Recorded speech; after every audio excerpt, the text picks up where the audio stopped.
이튿날 요한이 예수께서 자기에게 나오심을 보고 가로되 보라, 세상 죄를 지고 가는 하나님의 어린 양이로다.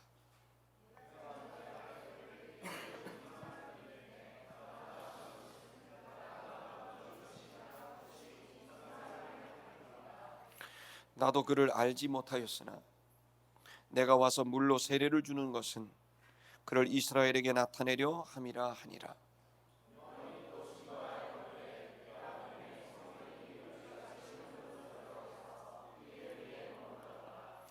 나도 그를 알지 못하였으나 나를 보내어 물로 세례를 주라 하신 그이가 나에게 말씀하시되 성령이 내려서 누구 위에든지 머무는 것을 보거든 그가 곧 성령으로 세례를 주는 그이인 줄 알라 하셨기에.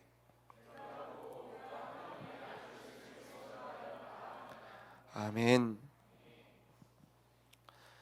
요한복음은 예수님이 누구신가 그걸 이제 알게 합니다.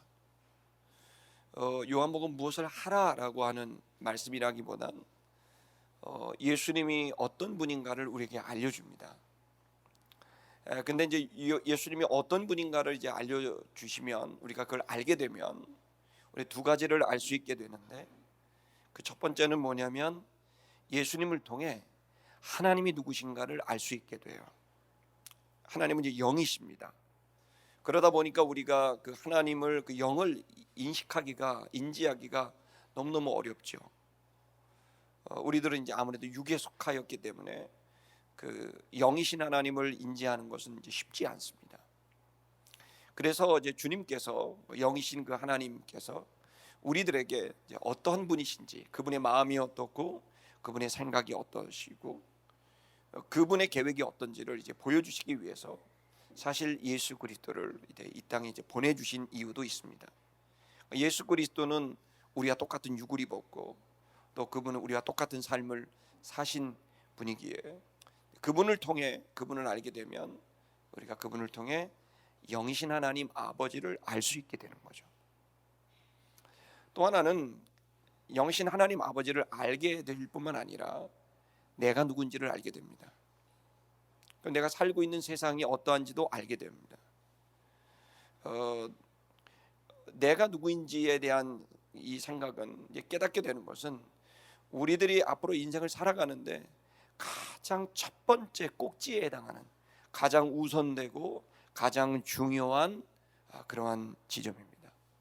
내가 누군지를 알아야 내가 어떻게 살아가야 될지를 알게 되고, 우리가 그것을 알게 됐을 때 그렇게 살아가게 되므로 내가 이 세상을 살면서 정말 감격할 수밖에 없는 감동과 만족감을 누리게 되기 때문입니다.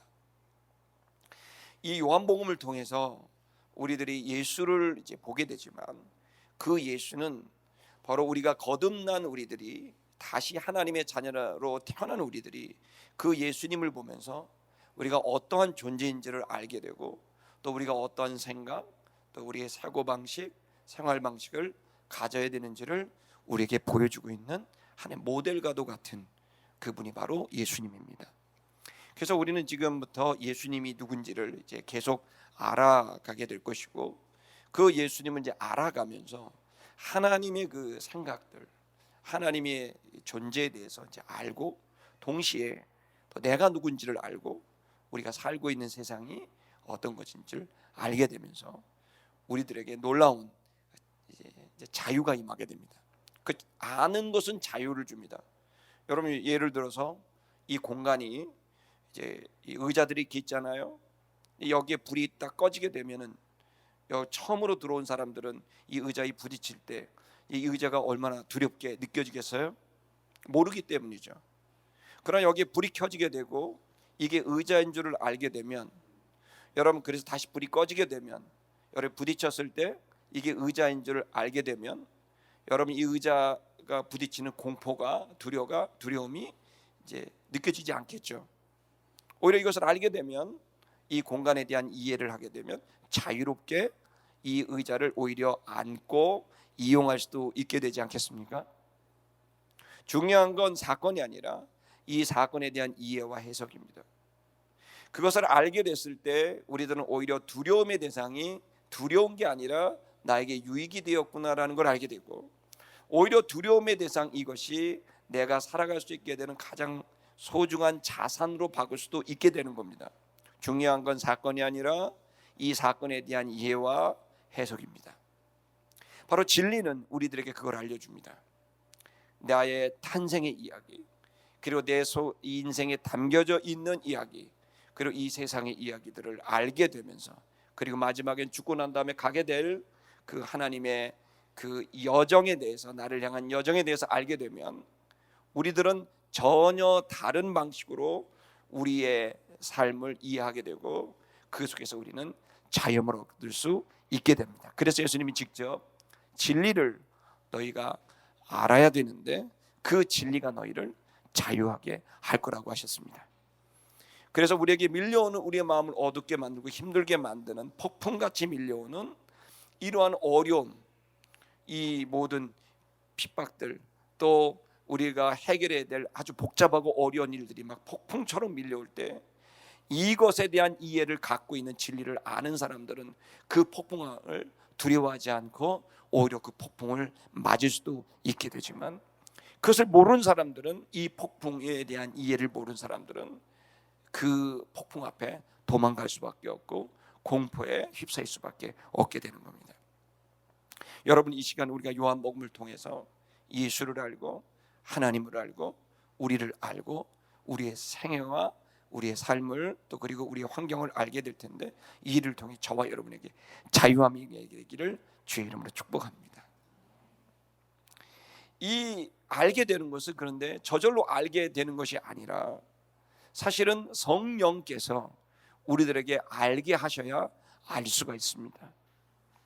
그래서 이 주님의 영이 우리를 돕는 일들을 경험하게 되는, 그래서 내가 지금까지 가지고 있던 지각, 그거와 또 다른 차원에서 하나님께서 우리의 지각을 깨워주시게 됐을 때 여러분, 거기서부터 우리는 진리를 명확하게 이해할 수 있게 되는 겁니다. 여러분, 오늘 본문의 말씀, 특히 요한복음을 보면 알게 된다, 안다라는 단어가 얼마나 많이 나오는지 몰라요. 에이도라는 헬라 말입니다. 에이도라는 이 헬라 말은 여러분 지금 요한복음을 막 시작하면서 꼭 알아야 되는 동사입니다. 에이도는 뭐냐면은 안다라는 뜻이에요. 근데 이 에이도는 안다라고 하는 것이 말하고 있는 의미는 우리가 아는 것처럼 어떤 지식을 알고 어떤 정보를 이해하게 됐다라는 뜻이 포함되어 있지만, 그 뜻이 원래 뜻이 아니고, 이 에이도는 어떤 거냐면 경험에서 안다라는 첫 번째 의미가 가장 중요합니다. 그러니까 맛보아 알고 체험해서 아는 거예요.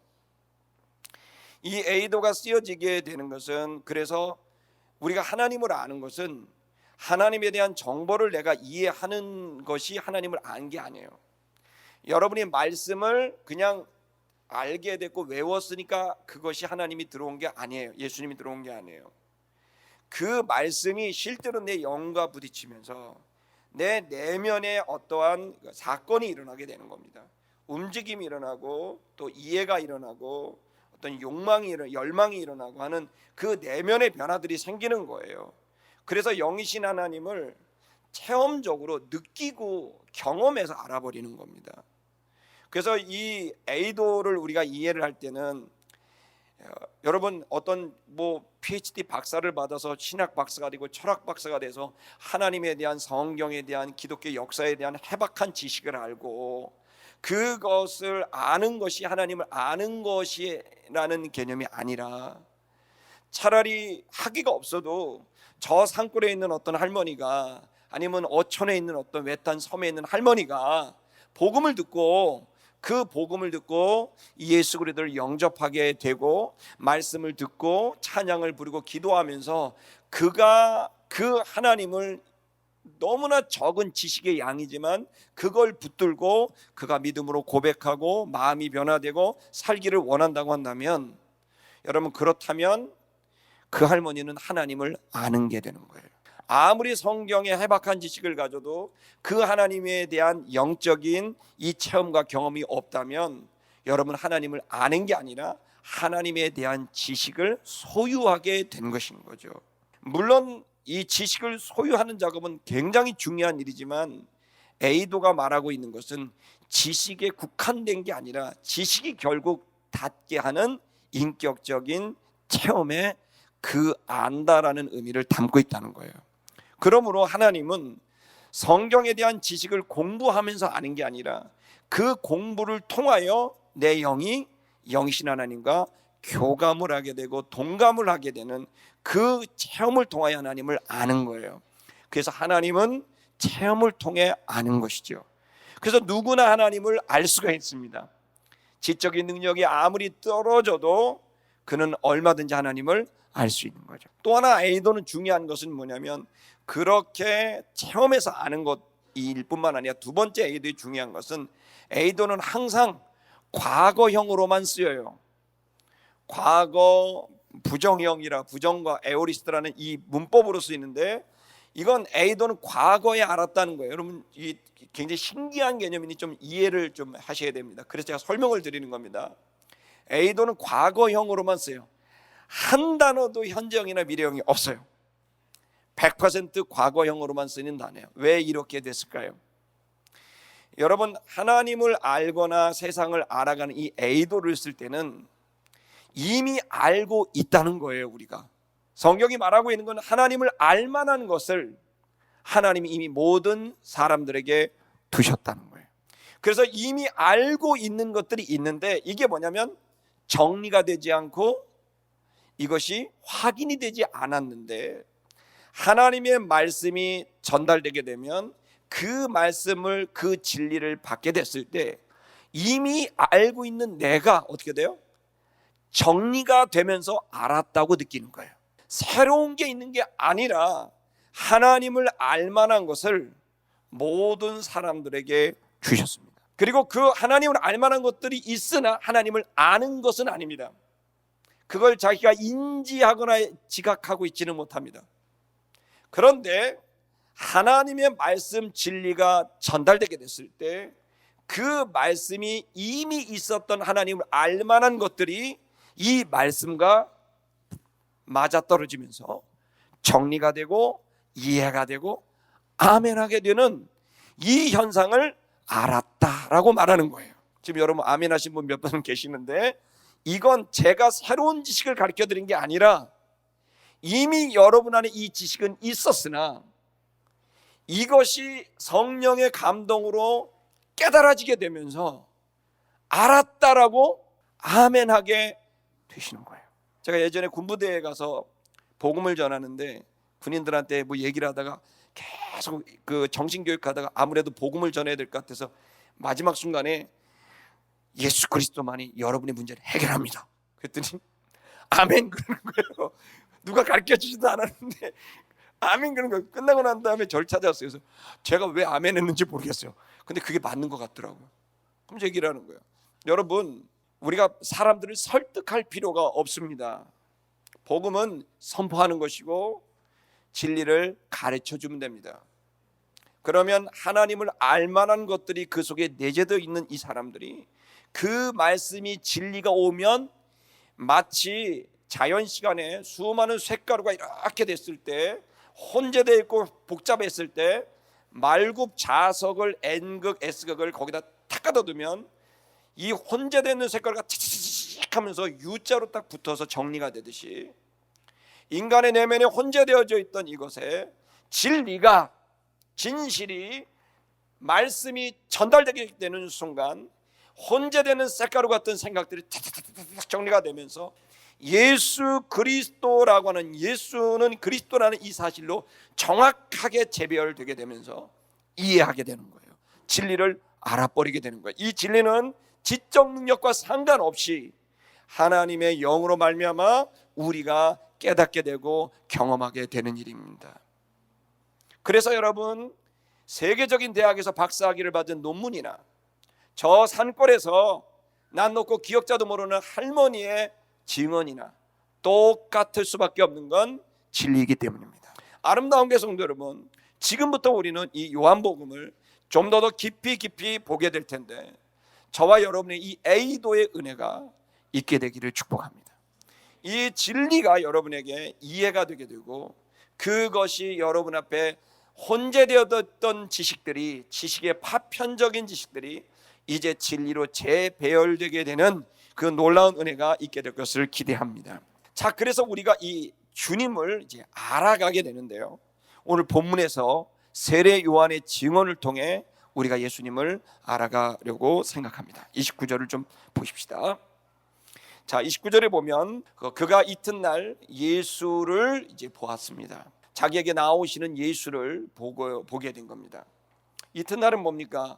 이튿날은 우리가 지난주 설교에서 했던 본문의 내용인데요, 유대인들이 제사장들을 세례 요한에게 보냈습니다. 네가 그리스도냐 물어봤고, 네가 엘리야냐 물어봤고, 네가 그 선지자냐라고 물어봤지만 세례 요한은 내가 아니다. 그러니까 이제 묻습니다. 네가 도대체 그럼 누구냐?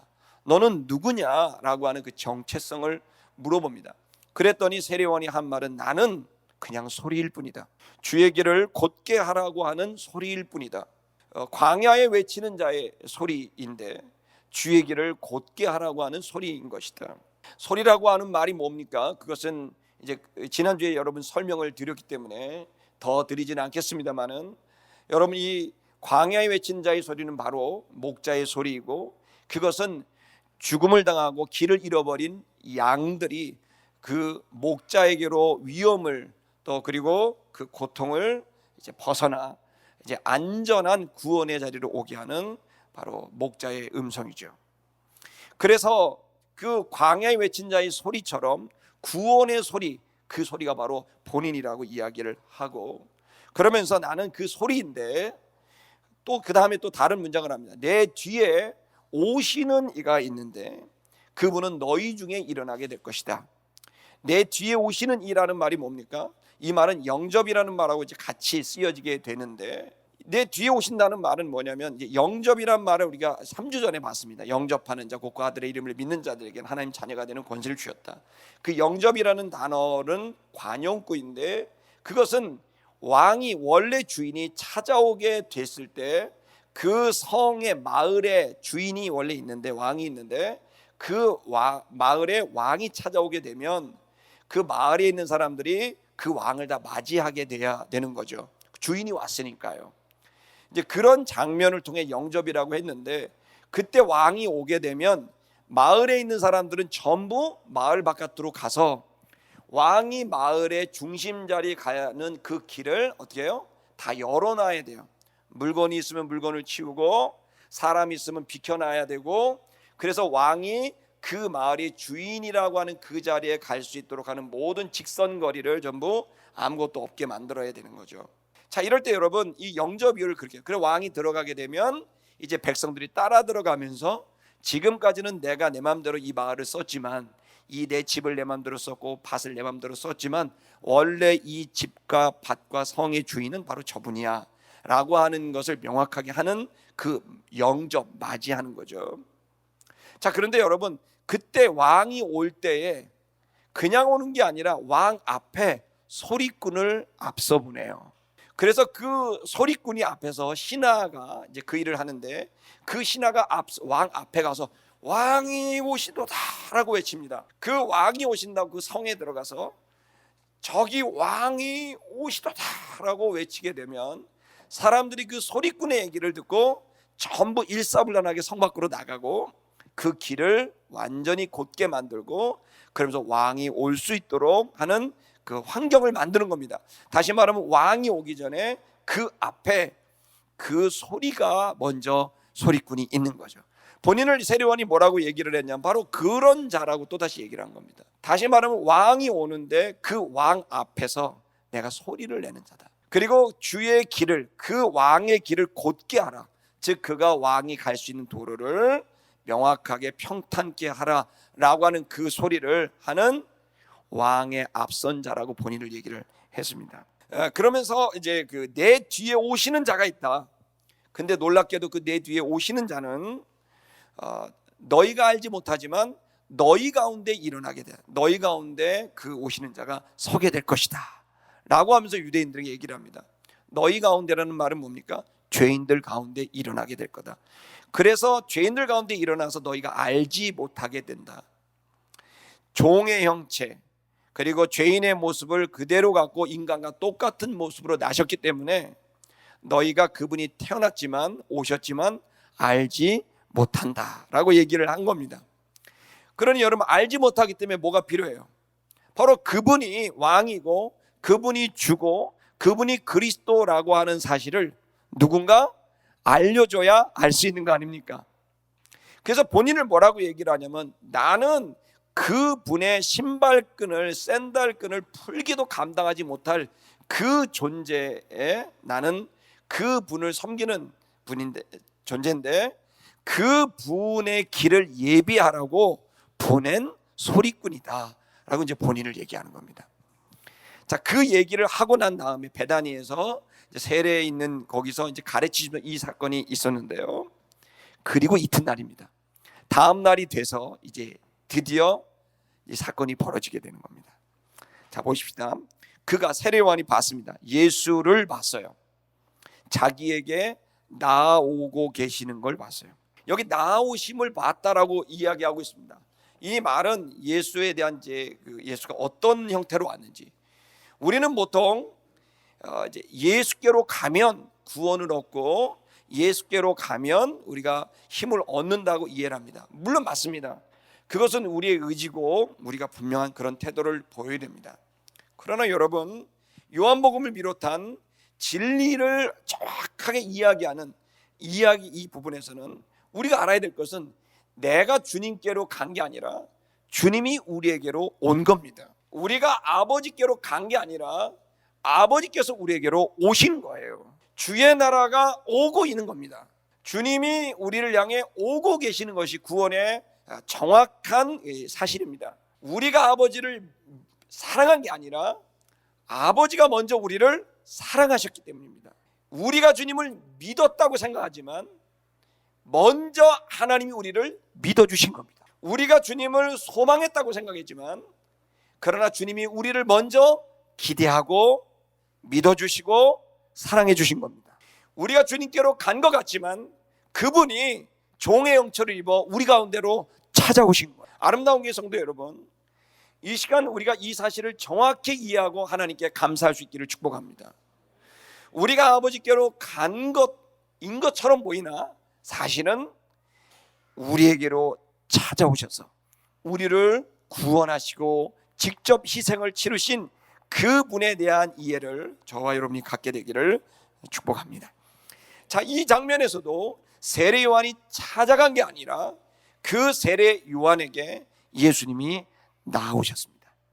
그것은 그 세례 요한이 평생을 짊어지고 있던 사명을 완수하는 순간을 이루기 위해서 주님이 찾아오신 거예요. 자, 여러분, 주님이 여러분을 찾아오십니다.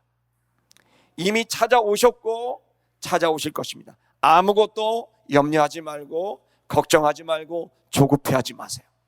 주님이 여러분을 찾아오시고 여러분이 이 땅에 온 이유와 목적을 이루시는 순간을 직접 이루실 겁니다. 그러므로 여러분, 중요한 것은 내가 주님께 가려고 하는 어떤 행위보다도 중요한 것은 주님이 내게 오실 때 불편할 수 있는 장애물을 제거하는 겁니다. 내가 주님께로 가려고 하는 의지는 중요하고 값어치 있지만 그것보다 훨씬 더 중요한 것은 주님이 내게로 오셔야 되는데 그것을 가로막고 있는 죄의식, 그것을 가로막고 있는 나의 이전에 했던 상처들, 열등의식 등등 우리의 의식들을 믿음으로 제거하십시오. 왜냐하면 이것을 제거한다는 것은 부인하면 됩니다.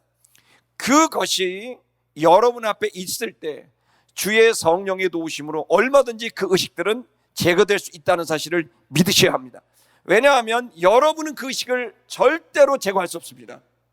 그 의식은 내 의지와 상관없이 스물스물 올라오기 때문입니다. 그러나 이 의식이 완전히 씻어지고 제거될 수 있는 것은 하나님의 전적인 은혜인 것입니다. 그분은 능하십니다. 우리를 씻어낼 수 있습니다. 우리를 깨끗게 하실 수 있고 우리를 새롭게 할 수 있는 걸 믿으시길 축복합니다. 기억이 나지 않도록 만드실 수 있다는 사실을 믿으셔야 됩니다. 할렐루야. 제가 얼마 전에 일과성 기억 손상이라는 이제 그 일이 있었습니다. 그게 뭔지 여러분 모르시죠? 저도 이번에 알았습니다. 한 한 달쯤 전입니다. 그건 뭐냐면 제가 이틀간의 기억을 잃어버렸습니다. 그러니까 그래서 병원에 가서 이제 그 진단을 받아봤습니다.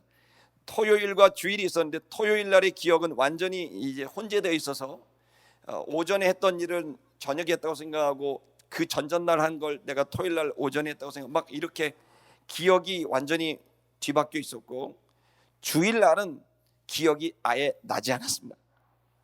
제가 그래서 그날 저녁에, 주일 저녁에 한 11시경에 저는 기억이 없지만 제 처가 얘기를 해줬습니다. 아내한테 여보 오늘 무슨 요일이야? 11시에 물어보더래요. 주일이야. 그랬더니 그래? 오늘 예배 드렸어? 예배 드렸잖아. 그걸 한 20번 물어보더래요. 그 다음에 민중이는 어디 있어? 그걸 또 한 20번 물어보더래요. 아들이 어디 있냐고 자꾸 물어보더래요. 아버지 어머니는 어디 있냐고 물어보고, 그걸 1시 반까지 계속 물어보래갖고 억지로 재웠대는 거예요. 약을 먹여서. 오늘 무슨 요일이야? 그러면서 그런 이제 기억이 나지는 않는 거예요. 그 순간 어떤 게 하나도 기억이 안 나는 거예요.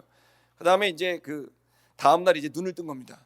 근데 제 처가 회사에서 제주도로 워크숍을 가기로 했는데 있는 거예요, 침대에. 그래서 여보 왜 안 갔어? 그랬더니 이제 아내가 기억 안 나? 그랬고 하나도 기억이 안 나. 그랬더니 기억을 하려고 하는데 이틀 동안 기억이 하나도 안 나는 거예요. 그래서 제가 주변 사람이 갖고 물어봤더니 예배팀하고 짜장면을 먹었고 점심 때 하나도 기억이 안 나는 거예요. 그러니까 그 이틀이 기억이 하나도 안 나고 월요일 날 딱 봤는데 제가 그때 만약에 제 아내 넌 누구야? 이렇게 물어봤으면 어떡할 뻔했어요. 그게 안 한 게 그 딸 보고도 이제 너 이렇게 안 했으면. 근데 이제 그 한 2시간 넘도록 말도 안 되는 이 기억이 안 나니까 그때는 그 전날이 기억이 안 나고 깨어나고는 그날 있었던 이틀이 기억이 안 나는 이제 일이 벌어진 거예요. 제가 치매가 왔나? 이런 생각이 갑자기 들면서 그래서 이제 병원을 갔어요. 그랬더니 거기서 일과성 기억 손상, 원인은 잘 모른다. 좌뇌에 출혈 현상이 있거나 이러면 기억이 손상이 될 수 있는데 보통 몇 시간은 기억 손상이 돼도 이틀은 좀 너무 심한 것 같다, 이런 얘기를 이제 들었습니다. 어쨌든 근데 이제 제가 이제 그 일이 있고 난 다음에 이제 병원에 가서 진단을 받고 이걸 보고 그래서 원인이 뭐냐 그랬더니 모른다 그러고 주로 60대 여성들에게 좀 나타나는 이제 현상이다, 이렇게. 그 말이 가장 큰 충격이었어요. 저는 60대 남자들이 60대 여성들이 이제 갑자기 화를 내거나 갑자기 스트레스를 받으면, 근데 제가 그 전날 화낸 적도 없고 스트레스 받은 적도 없는데 그렇게 되면 그 몇 시간 동안 잃어버리는 경우가 있는데 지금 이제 그 현상과 똑같은 일입니다, 이렇게 얘기를 하는 거예요. 처음에 당황해서 이제 세브란스 큰 병원을 가서 진료도 받고 막 이런 생각들이 있었습니다. 근데 저는 참 희한하게 이게 묵상이 된 거예요. 뭐가 됐냐면 그날 제가 갑자기 이런 생각이 드는 거예요. 저에게 가장 큰 고민이 뭐였냐면 과거가 잊혀지지 않을 거라는 고민이었어요. 제가 죄사함을 받았고 예수가 죽으실 때 나의 옛사람은 정과 육이 십자가에 못 박혀 죽었지만, 그러나 내가 하나님 앞에 범죄했던 죄들, 내가 다른 사람을 해코지했던 죄들은 여전히 내 기억 속에 있어요. 저의 가장 큰 단점이 기억력이에요. 장점이 기억력이며 단점이 기억력이에요. 다 기억이 나요. 너무 선명하게. 수많은 기억들이 올라오게 되면, 예를 들어서 내가 이제 우리 회원자매 이렇게 만나면 회원자매를 만나는 순간 회원자매의 과거에 있었던 일들이 기억이 나는 거예요. 그럼 내가 이 사람을 대할 때 이제 회원자매는 이제 좋은 기억밖에 없거든요. 이렇게 얘기를 하도록 하겠습니다. 그러니까 이제 이렇게 기억밖에 없으니까 재밌게 놀죠. 재밌게 얘기가 편해요. 근데 이 사람은 불편한 기억이 있으면 그 기억이 자꾸 떠오르고, 그리고 그걸 분명히 내가 용서도 했고 용서도 구했는데 여전히 떠오르서 그 감정의 찌꺼기들이 제 안에 계속 불편하게 스물스물 있을 때 제가 말을 잘 못하고 사람을 잘 교제를 못하는 이유가 거기 있는 거예요. 다 기억이 나요. 아버지를 볼 때도 어머니를 볼 때도 좋은 기억들은 나오지만 좋지 않은 기억들이 여전히 있는 거예요. 그러면서 제가 생각하는 거예요. 내가 주님께 죄상을 받았지만 천국에 갔을 때 내가 하나님 앞에 내가 부족한 모습, 이 잘못된 것들을 했을 때 이걸 주님께서 기억하실 텐데, 근데 이제 성경에 내가 기억도 하지 않는다라는 표현을 여러 번 하셨단 말이에요. 근데 난 이 말이 믿겨지지가 않았는데, 여러분 이상한 이제 적용이지만 잘 들어보시오. 제가 그날 잊어버려지는구나, 완전히 깨끗하게 잊어버려지는구나, 기억이 나지 않는구나, 그럴 수 있는 시간이 있구나, 그게 딱 오면서 내가 하나님 앞에서 또 먼저 가신 믿음의 우리 할아버지 할머니들이 날 보고 있을 텐데, 내 내면의 움직임, 삶의 움직임, 이것들을 다 보고 계실 때 제 안에 엄청난 부담과 죄책감들이 막 생기게 된단 말이에요. 그때 주님 앞에 울고불고 하지만, 죄사함을 받은 것을 선포하고 가지만, 하나님 앞에 내가 여전히 나의 이 부담감이 너무나 크게 됐는데, 여러분, 하나님께서 이 모든 죄를 기억하지 않는다는 말은 사실입니다. 기억나지 않는다. 더더욱 이것이 또한 저와 여러분이 지금 믿음의 걸음을 걸을 때 과거의 사건들이 나를 잡고 있거든요. 내가 보고, 내가 듣고, 내가 느꼈던 그것으로부터 나온 어떤 사건들과 감정들이 나를 강하게 붙잡고 있는 그런 요소들이 있단 말이에요. 나를 자유케 하지 못하게 하는, 사람을 편하게 대하지 못하게 하는, 삶을 편안하게 대하지 못하게 하는 그 의식들이 있단 말이에요. 그래서 내가 묶여 있는 거죠. 그 의식에, 그 상처에 묶여 있어요. 그런데 여러분, 주의 말씀이, 주의 성령이 이걸 깰 수 있어요. 기억나지도 않게 하실 수 있다고 저는 확신합니다. 그래서 참된 자유를 허락해 주셔서 그것이 죄든 실수든 상처든 어떤 큰 사건이든 그 모든 것들로부터 자유할 수 있게 하는 것은 주의 말씀과 성령의 은혜라고 저는 믿습니다. 주님이 우리에게 찾아오신 이유는 우리를 변화시키기 위하여 찾아오셨습니다. 그분이 우리를 찾아오셔서 기대하고 소망하면서 믿어주시면서 저와 여러분을 찾아오셨다면 저와 여러분은 희망이 있습니다. 만약에 우리 혼자 열심히 살아서 하나님께 뭔가 열매를 보여드리는 삶이라고 한다면 자신은 없습니다. 그러나 주님이 우리에게 찾아오신 이유는 우리를 믿어주시고 우리를 기대하시면서 우리에게 사랑을 아끼지 아니하시면서 저와 여러분의 삶을 이끌어가 주신다고 한다면 살 수 있습니다. 자, 여러분, 주님이 우리를 찾아오시는 거죠. 인류를 찾아왔습니다. 그리고 제일 먼저 지금 세례요한을 찾아오신 거죠. 그 세례요한을 찾아왔을 때 세례요한이 예수를 보면서 이러한 간증을 합니다. 그가 가로되, 세례요한이 가렸습니다. 봐라, 하나님의 어린 양이다. 이렇게 되어 있습니다. 하나님의 어린 양이다. 그리고 세상의 죄를 지고 가는 하나님의 어린 양이다. 여러분, 이 어린 양이라는 개념을 우리가 이해해야 됩니다. 이 어린 양은 여러분 어디서부터 난, 이것은 일종의 관용구입니다. 어린 양은, 어린 양 하면 우리들은 그냥 양 생각나지만, 그러나 이스라엘 사람들은 어린 양 그러면 그 속에 의미가 다른 거죠. 여러분, 에덴 동산에서 인간이 타락하게 됐을 때 하나님께서 그 인간이 그 부끄러움을 알게 되는 순간 그 부끄러움을 가려주기 위해서 동물 하나를 잡아 죽입니다. 그리고 그 동물을 희생해서 그의 가죽을 벗기고 그 가죽 옷으로 인간의 부끄러움을 가려주시는 것, 인간의 수치심과 그 죄책감을 가려주시는 것이 바로 주님의 은혜인 것이죠. 그게 주님의 마음이었던 거죠. 근데 그걸 위해서 어떻게 돼요? 동물 하나를 희생시켜서 그 일을 감당해 주시는 거란 말이에요. 자, 그 일이 있고 난 다음에, 타락 이후에 아담의 셋째 아들인 둘째 아들인 아벨이 하나님께 제사를 드릴 때 뭘로 제사를 드립니까? 양으로 제사를 드립니다. 양으로 제사를 드리는 이유는 양을 잡아 죽이는 일입니다. 왜 이렇게 제사를 드릴까요? 그 이유는 간단합니다. 하나님이 그렇게 우리의 부끄러움을 가려주셨기 때문에 다시 하나님과의 관계를 회복하기 위해서, 하나님의 은혜를 회상하기 위해서 그 예배를 드리는 것입니다. 예배의 가장 중요한 핵심은 하나님이 회상돼야 되는 거예요. 하나님이 생각나야 되고 하나님이 느껴지게 되는 것이 예배의 가장 중요한 목적입니다. 그래서 그 떠오르게 한 그 주님을 만나는 작업이 바로 예배인 것이죠. 이 아벨의 제사가 바로 그것입니다. 어린 양을 잡아 죽인 이유는 바로 에덴 동산에서 타락했을 때 그 하나님이 베푸신 은혜를 회상하고 그 마음의 은총을 구하면서 이 어린 양을 잡아 죽이는 거죠. 자, 이 일이 그대로 나오게 된 것은 뭐와 관련됐냐면 유월절, 즉 출애굽할 때 나옵니다. 여러분, 이스라엘 백성들이 출애굽하게 됐을 때 모든 사람들에게 전부 이제 죽게 되는 일이 벌어지게 된 겁니다. 이 죽게 되는 죽음의 영이 나가게 됐을 때 그 죽음의 영이 넘어갈 수 있도록 만드는, 이게 피할 수 있는 방법을 제공했는데 구원 얻을 길, 그게 바로 1년 된 어린 양을 잡아 죽이는 겁니다.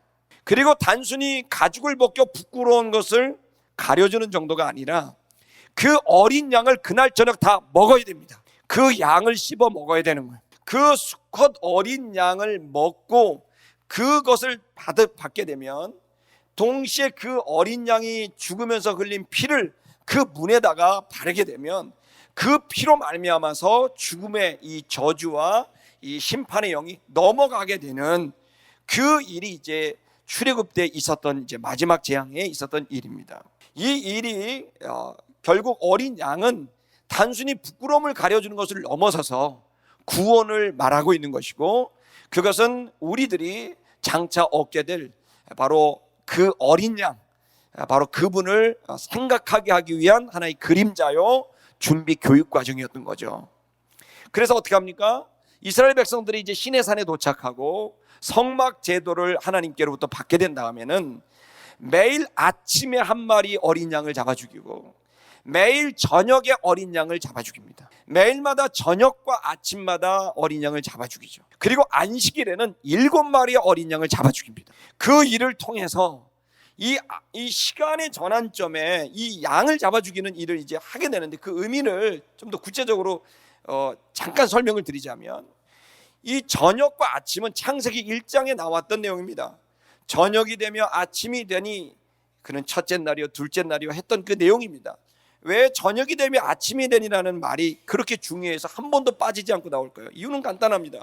그것은 저녁이라는 시간은 활동의 시간이, 삶의 시간이 안식의 시간으로 전환되는 시점이고, 아침은 안식의 시간이 활동의 시간으로 전환되는 시점입니다. 그것은 삶을 말합니다. 그 안식이라는 시간과 활동이라는 시간이 이 계속 반복적으로 이게 되게 되면서 한 주가 되고 1년이 되고 인생이 되는 것이죠. 그래서 이 하루라는 시간 안에 이 전환되는 시점에 뭘 담아두냐면 어린 양을 잡아주기라는 거예요. 그 얘기는 뭡니까? 이 시간의 전환점에, 우리 삶을 만들어가는 가장 중요한 지점에 바로 주님의 은총이 들어가게 됐을 때만이 우리 삶이 온전해질 수 있다는 것입니다. 안식의 시간이 뭡니까? 안식은 멈추라는 것이고, 멈춰서 뭐 하라는 겁니까? 하나님을 만나라는 것입니다. 그래서 안식일에는 7마리의 양을 잡아 죽이면서 그때에 하나님께 온전하게 나아갈 수 있는 기회를 맞이하게 되는 게 이제 안식일 제도가 되는 것이죠.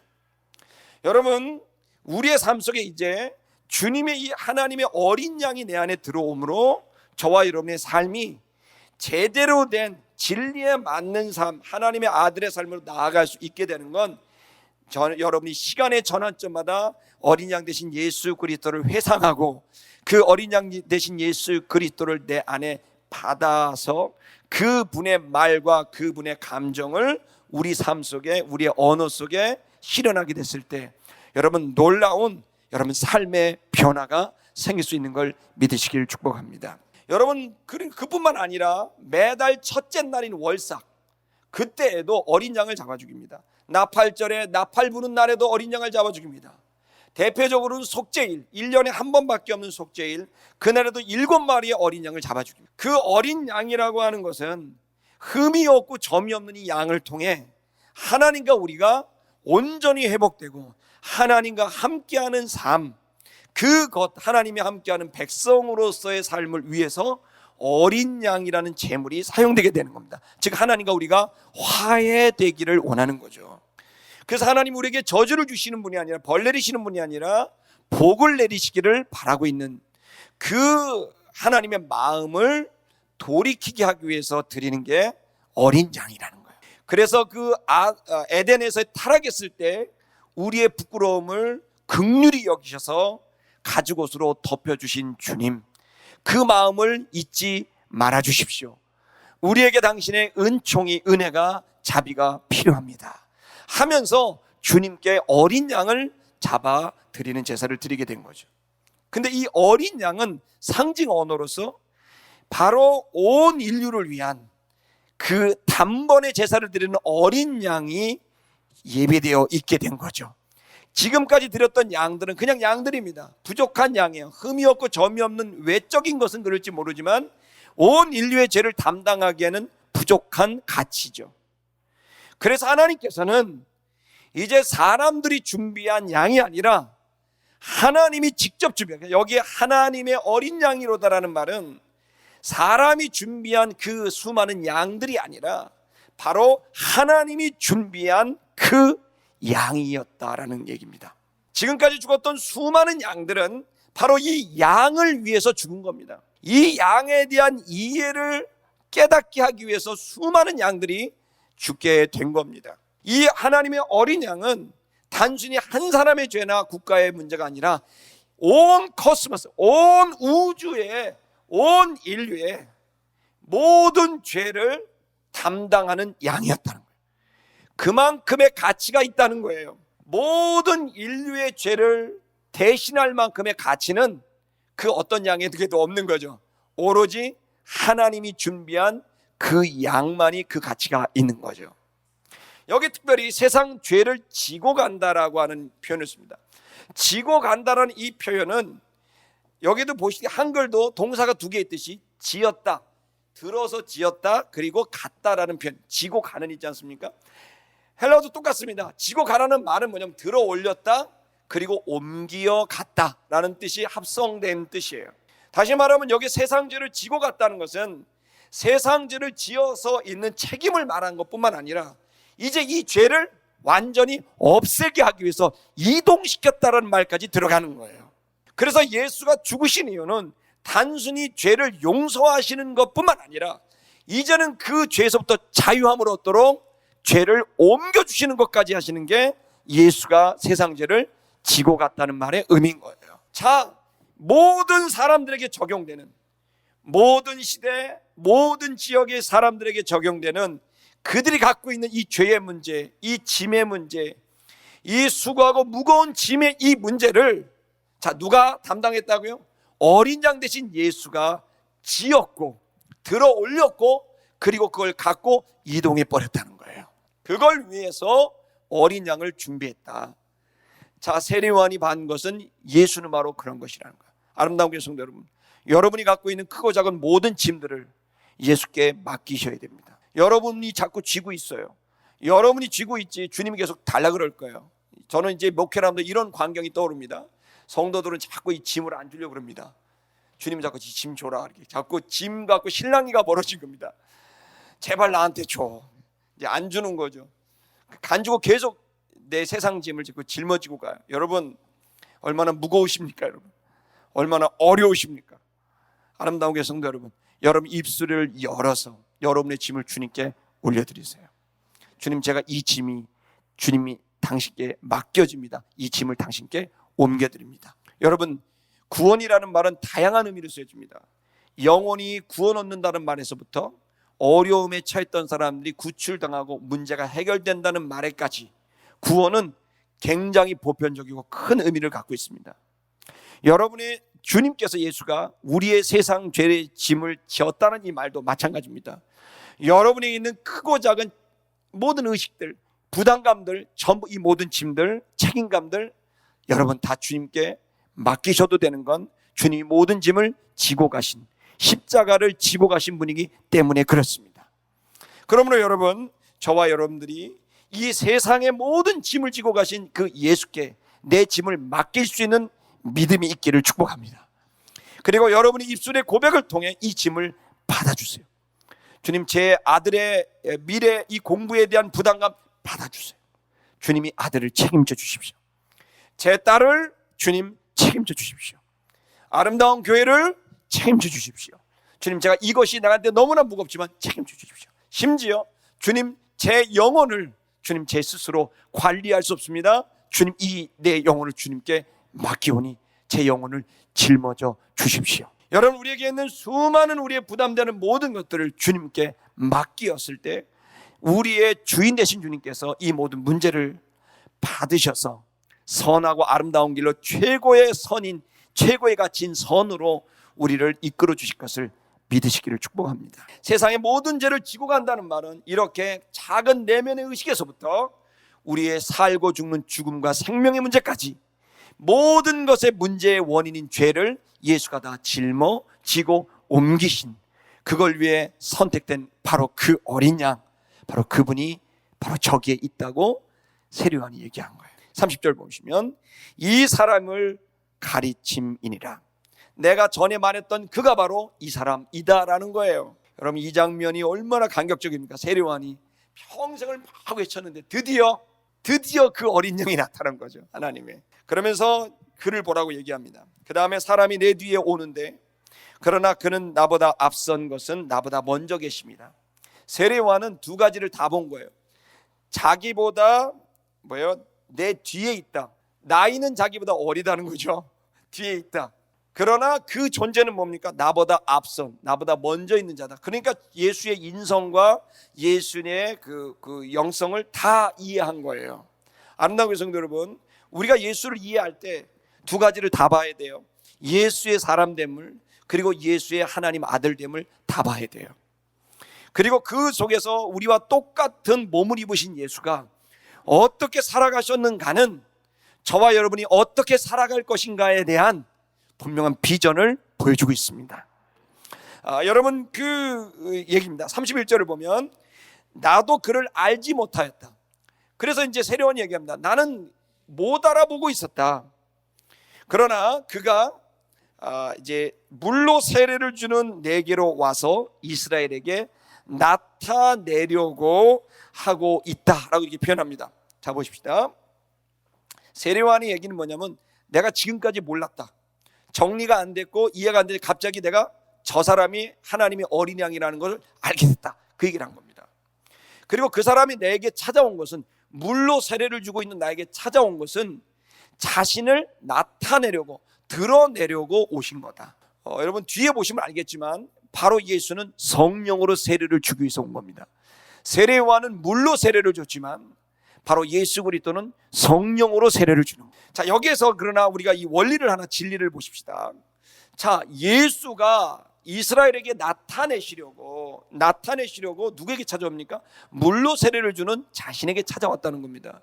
이 말은 여러분, 예수가 여러분을 찾아오셨다면 여러분, 그 예수는 여러분을 구원하는 것뿐만 아니라 여러분을 통해 드러내시려고 여러분에게 찾아오신 겁니다. 여러분을 찾아오신 이유는 여러분의 존중하고 사랑하는 이웃들에게 나타내 보이시려고 여러분에게 찾아오신 거예요.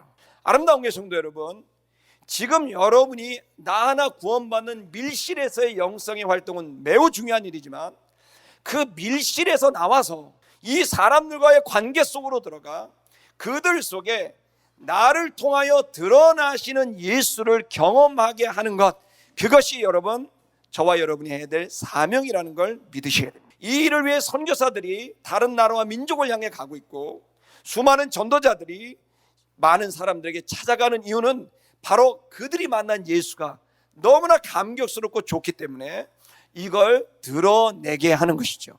저와 여러분의 가장 중요한 기도는 주님, 저를 통해 드러나십시오. 주님, 당신의 영광을 저를 통해 드러나시고 당신의 살아계심이 나타내 보여주시고 당신의 사랑이 진짜 있다는 사실이 저를 통하여 나타내 보여지시기를 원합니다. 주님, 저를 도우시사 당신을 드러내게 하시옵소서. 나타내게 하시옵소서. 여러분, 세례요한은 그걸 알았어요. 자기를 찾아오신 이유는 자신을 드러내기 위한 것이라는 걸 알게 됐어요. 그래서 세례요한은 정확하게 그 예수 그리스도를 드러냅니다. 자기를 드러내는 게 아니라 예수를 드러냅니다. 예수가 찾아온 이유는 예수가 이 백성들 속에 드러나려고 오신 것이니 예수를 드러내기로 결정을 내린 것입니다. 여기에 물로 세례를 줬다는 것은, 물이라는 것은 바로 씻는 것이고, 물은 나중에 물과 성령으로 거듭난다는 니고데모의 대화에 나온 그 물의 의미가 여기에 있습니다. 이 물에 대한 의미는 그때 좀 더 많이 이야기를 하는 것으로 하고, 대략 말씀을 드릴 수 있는 것은 이 물로 세례를 줬다는 것은 우리가 회개를 하고 반성을 하고 이렇게 살고 싶지 않다라는 의지의 표명을 하는 일체의 의지적 행동이 물로 세례를 받는 것입니다. 그래서 율법을 알았고 법을 알았고 내가 이렇게 살다가는 큰 문제가 있다는 것을 알게 됐고 이렇게 살지 않기로 결정하는 건 물로 세례를 받는 겁니다. 지금부터 내가 주의 뜻대로 살기로 결심하는 것, 물로 세례를 받는 겁니다.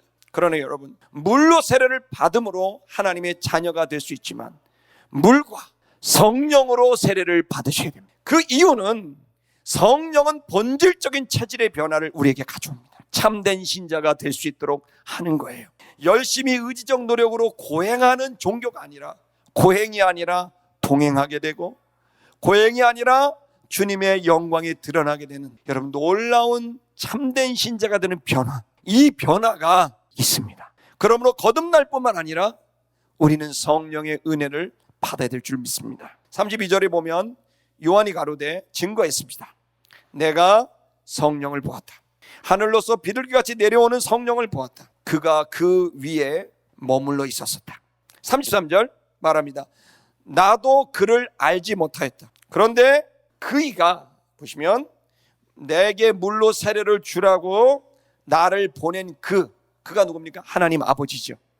그 하나님 아버지가 말씀을 하셨다. 나에게 세례 이런 사역을 하라고, 물로 세례를 주라고, 이 사역을 하라고 말씀하신, 사명을 주신 그분이 나에게 말씀하셨다. 뭐라고 말씀하셨냐면 네가 보게 될 것이다. 누구 위에 성령이 있는 걸 보게 될 것이다. 하늘로서 내려오는 성령이고 그 위에 머물러 있는 상태를 네가 보게 될 것이다. 그렇게 말씀하셨다는 거예요, 하나님 아버지가.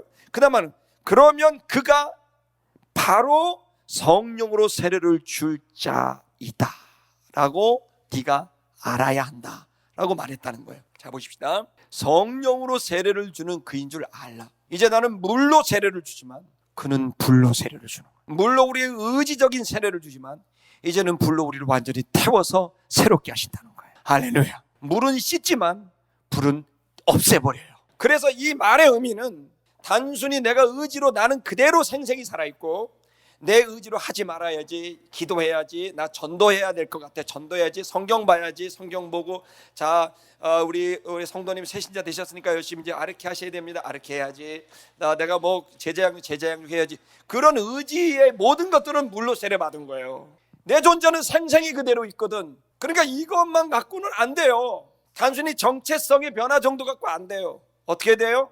불로 태워버려야 돼요. 마치 제자들이 예수님을 3년 반 동안 쫓아다녔지만 결정적인 순간에 다 도망가듯이, 부활을 믿지 못하듯이, 믿는 것 같았지만 결정적인 순간에는 안 믿었지만, 믿는 순간도 있었고 안 믿는 순간도 왔다 갔다 했었는데, 오순절 마가다락면 성령의 세례를 받고 난 다음에는 목에 칼이 들어와도 주는 그리스도라고, 예수가 바로 그리스도라고 말했던 것처럼, 베드로가 그렇게 도망다녔던 그 군중들, 유대인 지도자들 앞에 당당히 맞서서 그가 예수가 그리스도라고 증거했던 것, 너희가 잡아 죽인 자가 바로 그다라고 말했던 것처럼 참된 신자로 바뀌게 되는 거예요. 여러분, 예수 그리스도는 우리에게, 이제 반성한 우리들에게 실질적인 변화를 주십니다. 그래서 예수의 첫 번째 기적은 물이 변하여 포도주가 되는 것입니다. 저와 여러분의 실제로 바뀔 수 있다는 사실을 저는 이 시간 선포합니다. 여러분의 욕구가 바뀔 거예요. 여러분의 꿈이 바뀔 거예요. 여러분의 인격의 정도가 바뀔 거예요. 이 질과 체질이 바뀌어버리는 거예요. 할렐루야.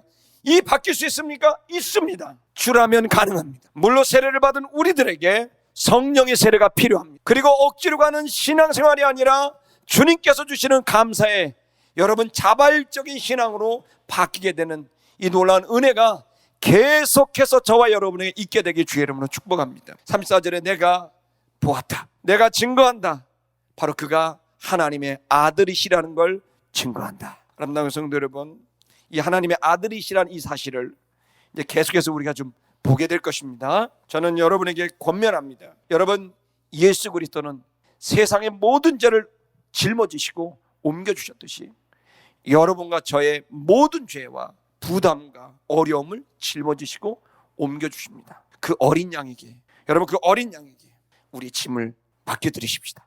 그는 도수장으로 끌려가는 양처럼 조용히 그 길을 가셨고 죽임을 당하셨고 보좌에 앉아 계십니다. 흠이 없고 온유하며 괴사가 없고 모든 사람의 죄를 담당하는 바로 구원의 주가 되십니다. 아름다운 성도 여러분, 그 주님을 저녁마다, 아침마다, 안식일마다, 매달 첫째 달마다 여러분 그렇게 율법에 담겨져 있는 것처럼 여러분 매 순간 그 어린 양을 만나시기를, 여러분의 짐을 맡기시기를 주의 이름으로 축복합니다. 죄짐 맡은 우리 구주, 어찌 좋은 친군지, 걱정 근심 무거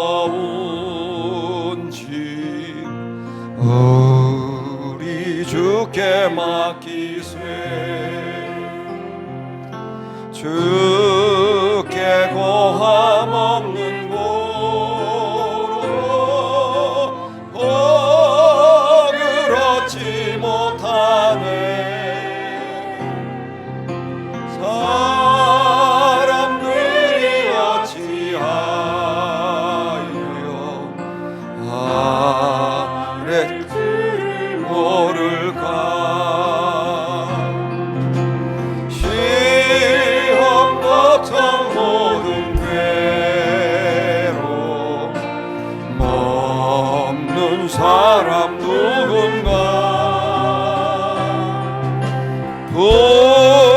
부질없이 낙심 말고 기도드려 아뢰세. 이런 진실하신 친구 찾아볼 수 있을까. 우리 약함하시오니 어찌 아니하될까.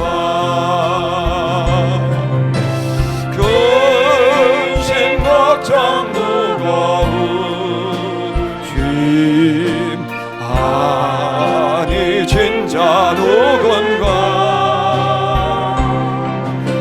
피난처는 우리 예수 주께 기도드리세.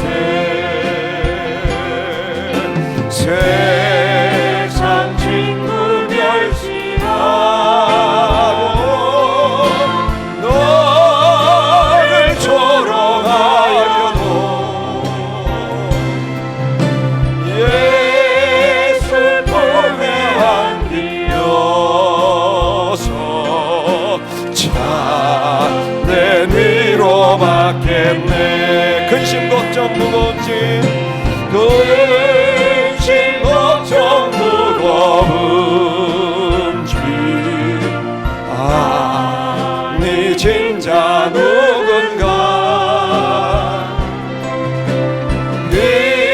피난처는 우리 예수 주께 기도드리세.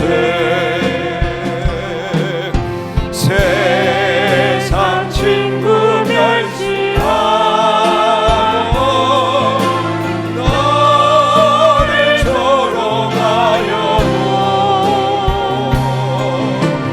예수 품에 안기어서 참된 위로받겠네.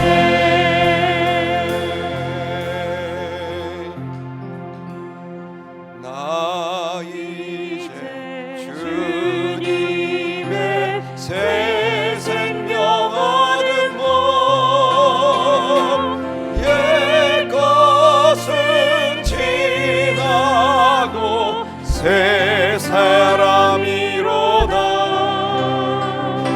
그 생명 내 맘에 강같이 흐르고 그 사랑 내게서 해같이 빛난다면 영생을 맛보며 주 안에 살리라. 오늘도 내일도 주 함께 살리라. 주 안에 감추인 새 생명 얻으니 예전에 줬던 것 이제는 값없다. 하늘 은혜와 평화를 맛보니 찬송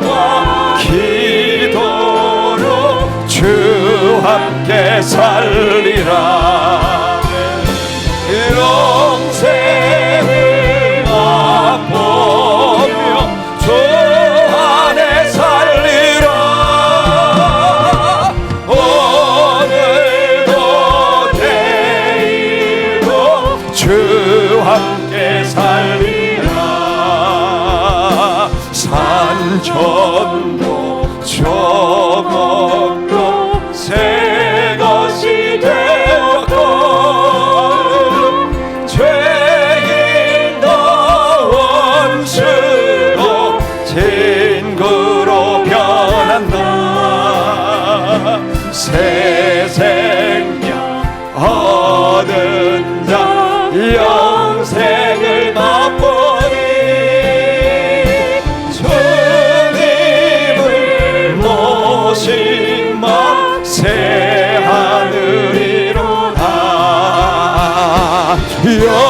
영생을 맛보며 그 안에 살리라.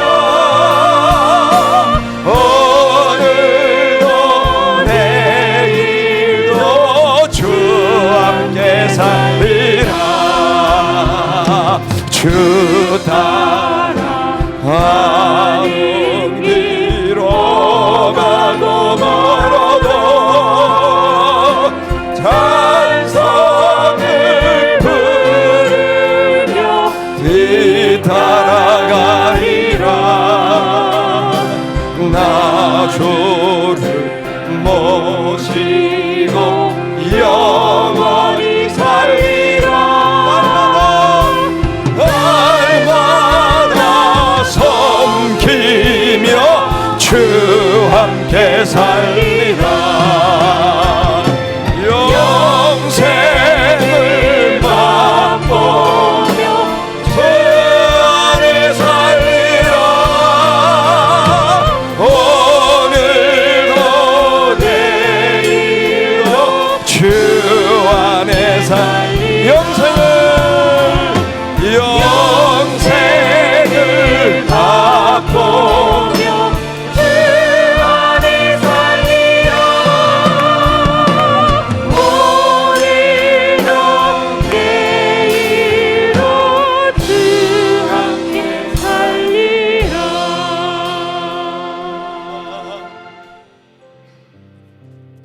하나님 아버지, 육으로 살아갔던 우리가 성령으로 난 영으로 다시 새로운 생명을 살게 하시니 감사합니다. 이전에 좋았던 게 다 헛되게 보이고